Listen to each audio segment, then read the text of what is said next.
Welcome to CX Wins Podcast, a show where customer experience professionals share their biggest wins, real customer stories, and their vision for the future of CX.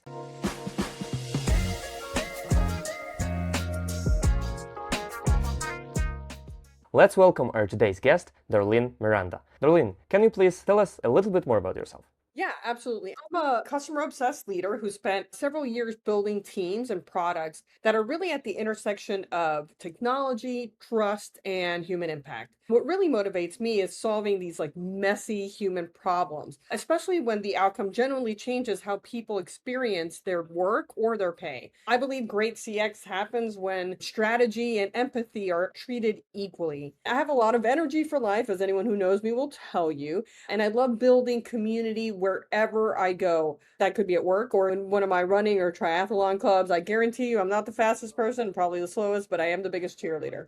Thank you very much for sharing. It is a pleasure to meet you. So, going right into what this show is all about, can you tell us your biggest CX win, something you're personally proud of? Thank you for asking that. That's something I do love talking about. So my biggest CX win was helping to transform customer experience from a support function to a true growth driver while always putting the customer first. So we anchored everything in a very simple first principle, right? If our customers are deeply committed to their employees, because we are a B2B2C company, if they're committed to their employees, then we need to be just as committed to them. And that meant building real trust, not manufactured, something that was really true and only possible because we are genuinely mission driven. From there, we made a deliberate shift from servicing customers to making them better. Many of our HR and payroll leaders that we work with really struggle to communicate effectively with their employees. So we didn't just give them tools, right? We shared best practices with them, we consulted with them, and helped them involve how they thought about employee engagement. So when customers came to us with great ideas or innovative practices, we didn't just take note of that. We actually celebrated them and built products or programs together. The other important thing to call out here is that we didn't disappear after we onboarded them. We stayed really close with our customers, refining and optimizing their programs over time and really treating CX like an ongoing partnership versus a moment in the life cycle or only when they need us, right? I have to tell you that our customers told us that they never worked with a company like ours, one that truly cared, felt like a partner, and helped them look good and feel good about the work that they were doing. And while I can't share exact numbers, I can say that this did drive measurable impact in the millions, proving that you can lead with that trust and partnership and growth will follow. Was it because of a mindset switch to a proactive approach, or did you use some specific maybe technology to make this happen? Restructuring something? Yeah, you know what? I think it's a little bit of both. There's no technology or restructuring in the world necessarily that's going to help you make this transformation if you don't have that mindset shift first. You really have to change how you think about the relationship.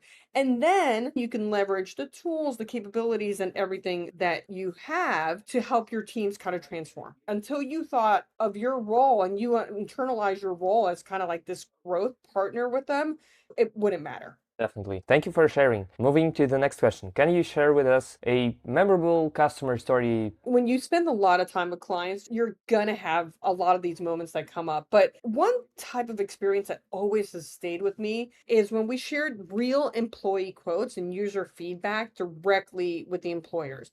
I mean, you could literally see it on their faces the moment that they connected all these dots and realized that we're so much more than earned wage access. Every single time, it just did not fail. And I loved every single minute of it. It created this wave of deep empathy. So these weren't abstract metrics anymore. They were real people and real stories. And it really changed how our customers thought about their role and the impact that they were having. And it's impossible not to be moved by that. We get to bring that to our customers and expose that for them.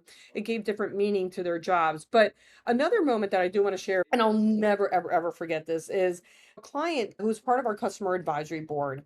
And he reached out to me and said, "Hey, I'm visiting New York." And he asked if he can come into our office, not to talk about an issue or even our product, but to ideate together. So we grabbed a whiteboard and we just started working through some ideas together about how we can move the industry. What really made that moment special for me was the trust behind it, right? He valued us enough to see us as a true partner, not just a vendor.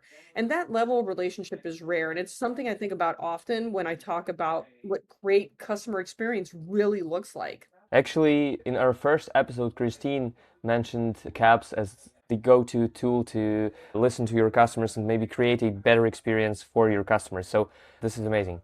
Well, I have to say, I'm a huge fan of a client advisory board. And we also recently expanded ours. So we have a couple different waves because we want that diversity, but it is honestly magical when you do a client advisory board right. Great. And the last question for today's episode would be, what do you think the future of customer experience looks like? Yeah.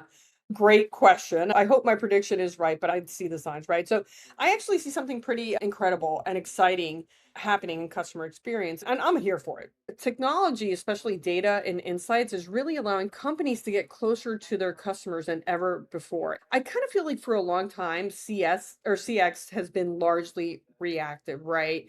It took a lot of effort and it still takes a lot of effort to really figure out what matters, for a client. If you see, for example, an aggregate metric and you're looking at that, but you don't know where in your client base it's coming from, it's going to take you a long time and you may never even understand what's swinging the needle one way or the other.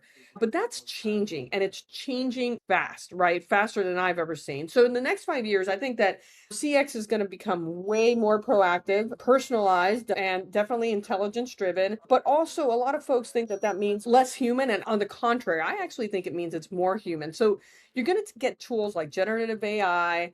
They're going to play a much bigger role because they're going to handle routine, predictive, and administrative tasks that, the parts of CX that, quite frankly, take a lot of time right now. CX leaders shouldn't be afraid of that. Quite the opposite, right? Like, this is an opportunity to embrace technology in a way that makes the teams more effective, efficient, and impactful.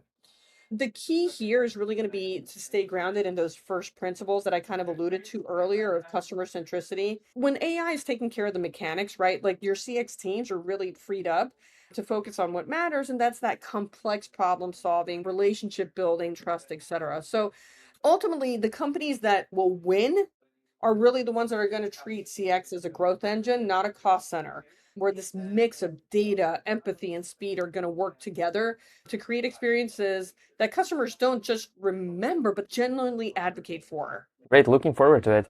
Thank you for sharing and coming. It was really insightful. Thank you all for watching and listening, and I'll see you in the next episode.